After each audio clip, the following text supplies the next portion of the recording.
Hi, so today's video is actually just going to be a process video, a behind the scenes process video.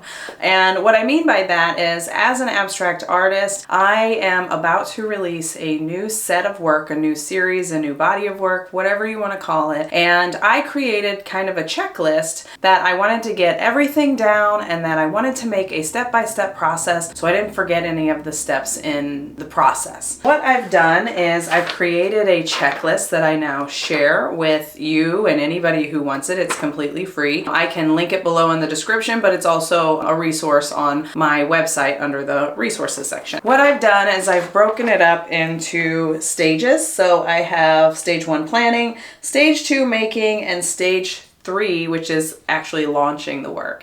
And in between each of these stages, I have kind of high-level check boxes that you can go through, but I'm going to cover each and every one of these today in a little more in depth.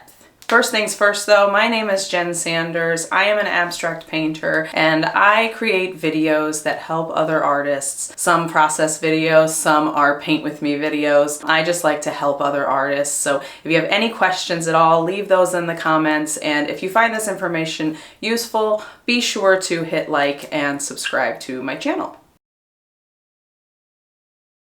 Okay, so let's get started on the planning section. On planning, I have the very first item as set a budget. This is really just a handy thing to have because essentially you are investing in your own work before you get any return back from it by selling your work. You want to make kind of a plan around what you're willing to spend. I purchase all my own canvas materials. I make my own canvases, so I have to factor that in. Any framing materials or framing services that I might pay for, I have to kind of think about all of the things that I'll have to pay for. Supplies, paints, obviously, and anything in addition that I'll have to purchase. I also like to kind of decide maybe how much packaging materials cost and how much it might cost me to ship something. Really just getting an overall budget in mind before you start is always a great thing. And the next thing on the list is decide on the number of pieces that you want to include in your collection. I tend to vary my pieces, so I want to be able to appeal to a high-end buyer, somebody who's willing to put in an investment into a piece of work,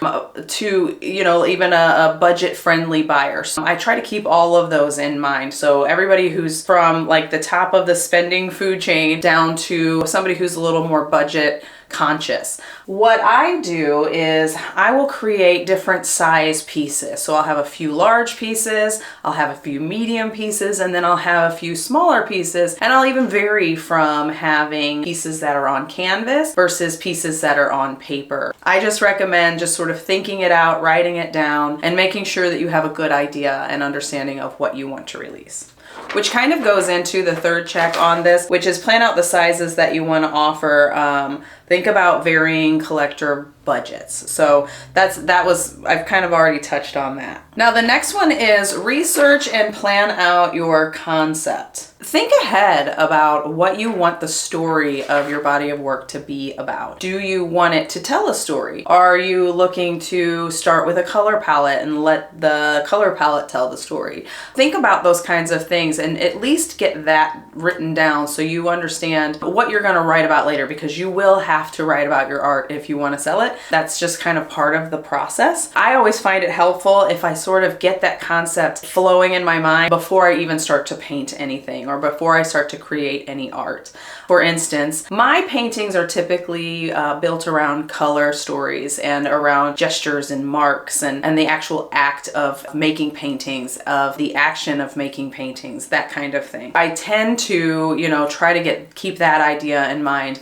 Write down any thoughts that you have. I keep a lot of that information inside of a program called Notion, but you can write it down on paper, keep a little journal, you know, do whatever you have to do to remember that stuff. Because when it comes down to later on, when you have to talk about it and you have to write about it, you want to have that top of mind. You want to go back and kind of look at what you did. Some exercises that you can do too is to write down a list of emotions. So if you tend to be emotion driven in your art practice, write down a list of emotions that you're feeling, those kinds of things. You want to hone in on that and at least have like an overview of an idea of what your collection is going to be about.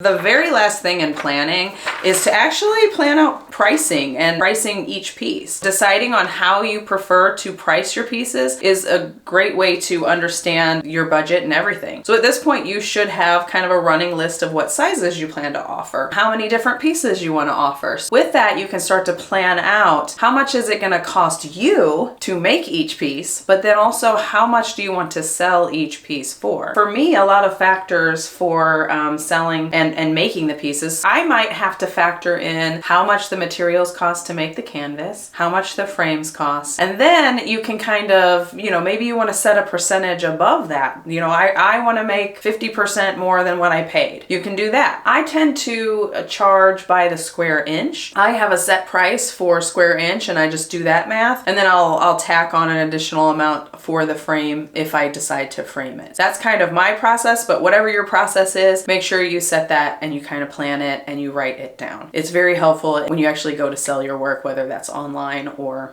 however you sell your work. So next we'll go on to the actual making part and kind of dive a little bit more into each of those steps that I've taken. So stage 2 is making pieces. Really, it's kind of simple. The first step is to make or prep your canvases. Depending on how you prep your canvases, I make mine again, but sometimes there's also a little additional prep work that has to go into making the canvases, or if you purchase them, you might want to throw extra gesso on them. Sometimes you have to sand them down. It kind of depends on your style of painting, but there might be some prep work in addition to making your canvases. Then you want to make sure that you get that done. And the next one is paint. So if painting is your style of art, paint. If it's something else, do whatever that is. You're at the stage of actually making. What you're focusing on is really honing in on your skill and actually making the art. This can take however long it takes you. Sometimes it takes me a day to make a painting, and sometimes it takes me a couple weeks. It kind of just depends on how the flow is working for me that week. The next one, and I don't even have this checked yet because I don't want to forget to do it, is film as much of the making process as possible. You want to be cognizant about sharing your process, sharing your artwork. Now, some people share every step of their process. I tend to be one of those people that is okay with sharing how I achieved a certain thing. If you're not comfortable with that, that's okay. You could still do some close-ups of painting on the canvas. You don't even have to show your entire piece. You can just show very close-ups of that. You can show close-ups of just process. It can be you moving things around in your studio or your artist space. Whatever works for you, just try to share as much as possible because nowadays you just have to. On the fourth step here is sending out your first teaser email. Email marketing is the best way for artists to get their artwork out there. You have social media and that's fantastic, but if you can build a great email list, because people that are willing to follow your email list and not unsubscribe, I mean, they're in for the long haul. They really enjoy what you're making and the content that you're putting out there. My suggestion is if you are not emailing anybody at this point, look into that. Start to research how to build an email list and how to send emails and set those services up. I may make a video about that. I'm not going to say I'm an expert at it, but I will help you as much as I can. And then, this is about 2 to 3 weeks to launch. So you want to send that first email out when you're about 2 to 3 weeks out. And then the second one, or the next one here, is to send out your second teaser email. And that's about 1 to 2 weeks to launch. For this particular My Own series, I have sent out my first email and my second email, but we haven't gotten to the third and the final email. So there's going to be 4 in total that if you were signed up for my email list that I would be sending. The next step is to prep your finished paintings. In that step, what you would do is frame your art. If you plan to frame it, you don't have to sell framed art. You can sell it on its own. But if you do plan, frame it, name it, make sure you name each piece and sign them. I was in a habit for a long time where I did not sign the pieces until they sold, which now that I have a lot of work that I still have in storage, sometimes it's hard to remember what I named them. And so I just recommended naming them and signing them right off the bat. That's my recommendation. That's what I would give you as advice. The next one we have here is actually about writing. And I haven't actually gotten to this part myself, but this is where you would write the artist statement and you would actually write out the story behind the collection that you've just created. This is where you're going to actually write about what we talked about earlier. So you've already determined what you want this collection to be about. Now you're going to write about it. And the best way to kind of kick that off, or that's what I found, is to kind of start with your artist statement. There are some really great online resources that I found recently where you start to line out the what, the how, and the why. And the what and the how are kind of easier than the why, but kind of look for more resources and research around that. And again, maybe I'll make a video about my process. But what I found is if you just jot down something onto paper or type it out, you can also take those into some of these advanced AI writing tools like ChatGPT, and there's quite a few others where you can have it paraphrase that for you. So you can write it out in your own words and you can start to do that. But if you're a little afraid of writing, like me, what you'll want to do is actually take that into an AI and have it sort of rewrite it for you in friendly tone, or you can do it in a more professional tone. It depends on who you think you're speaking to. If I were to be applying for open calls with this body of work, I might have more of a professional tone. But if I'm writing for my website, I might want to have something that's more in line with being a friendly tone to speak to my collectors, to speak to other artists, that kind of thing. So those are the things that you have to keep in mind when you're writing.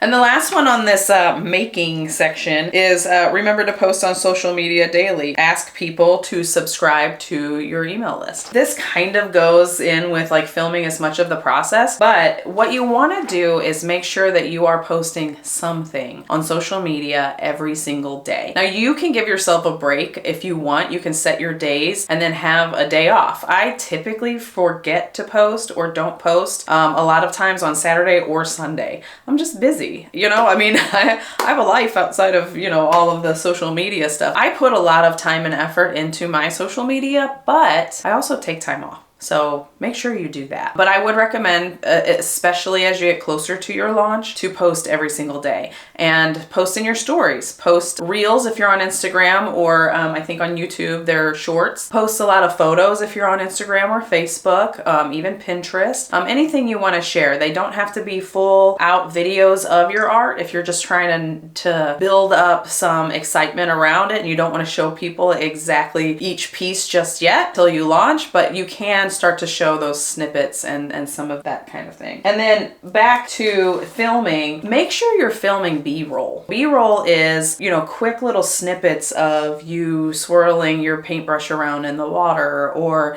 you know, just pouring paint, or any part of your process that might be a close-up. If you do more drawing art, it can be just like you shaking pencils around. It doesn't have to have you in it. It can be anything. If you need to learn more about that, you can always research what B-roll is and how to film a good amount of that. But that's highly recommended. I think that's what makes really good videos and you don't even realize it. So we're starting on the stage 3 of launching. So that is the last and final stage in this checklist. So for me, the first one on here is to send that third teaser email 1 week to launch. By the second teaser email, you actually might have a launch date, but you should have like your final teaser email. And typically, because this is geared toward your subscribers, you want to make sure you give them an early access launch date as opposed to everyone else where you want to maybe give them a couple days or the day before. Like you get a whole day to kind of browse and see the collection before anybody else. And that's kind of a benefit of them being a subscriber to you. So in that final email, you want to just reiterate that. You want to make sure that you say, you know, you'll get a early release date, and then on this date is when it actually launches. So you're going to give those people access to purchase sooner than everybody else. And that's kind of a benefit. One, it'll entice people to sign sign up for your email list to get that perk. And 2, it's just a nice way to treat your subscribers. The next one is to photograph and add all the pieces to your website. I have realized since I made this that these are almost supposed to be 2 different things. Photographing can be a lot of work. So I typically will photograph all of my own work. Now, I'll take high quality photos that I'll use for prints with like a really good camera, but then I'll also take photos with, say, my iPad, and those are the ones that I use on my website. So I have a setup here where I'll photograph everything in both scenarios, and I like nice sunny days. Sometimes it doesn't work out. And then adding everything to your site is a whole other ordeal. These should probably be broken up into two different tasks, but right now they're on the list as one. So that's a pretty big one. That might actually take you several weeks to do. And then the third check on this is just keep posting on social media. Continue to share. It's just another reminder to let you know that you need to continually share your process and continually hype up your launch and keep talking about it so that people know that it's coming and they get excited about it. So you'll send out your early access email to subscribers 3 days to launch. This is my formula. You can do it as many days as you want, but for your email subscribers, you'll email them out and let them know that they have early access to purchase your work a few days ahead of time, a few days earlier than anybody else. And that email will go out 3 days before you launch. And then on launch day, which is second to last checkbox here, add all appropriate info to your website. For me, I use Shopify. So what I typically do is set all of the products up. Maybe I'll put the names, maybe I'll put the pictures, but then I won't actually add any of the writing that I did about each piece or kind of refine each item until later. That's just like almost like touching up what you've already done. We're to the last item on the list, which is send out the official launch email and socials. The very last item on the list is to announce your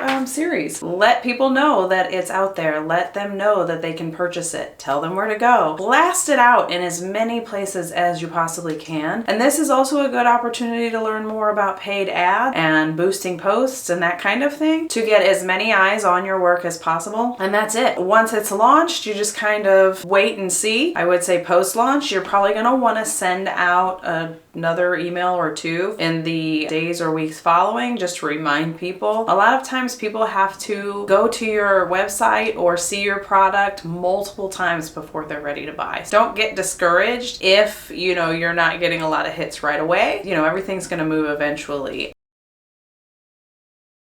That's pretty much it for the checklist. What I'd like you to do is, if there's anything that you want me to dive deeper in on this particular subject or any other subject, feel free to leave that down in the comments. I will answer any questions that you have. We may even make some more elaborate videos on other certain steps, like I mentioned before, maybe in some of the marketing or social media stuff. Anything you want to learn, you just let me know and I'll try to help. Again, my name is Jen Sanders, and I hope this was for you. If it was, go ahead and hit the like button and subscribe for more content like this. Bye-bye.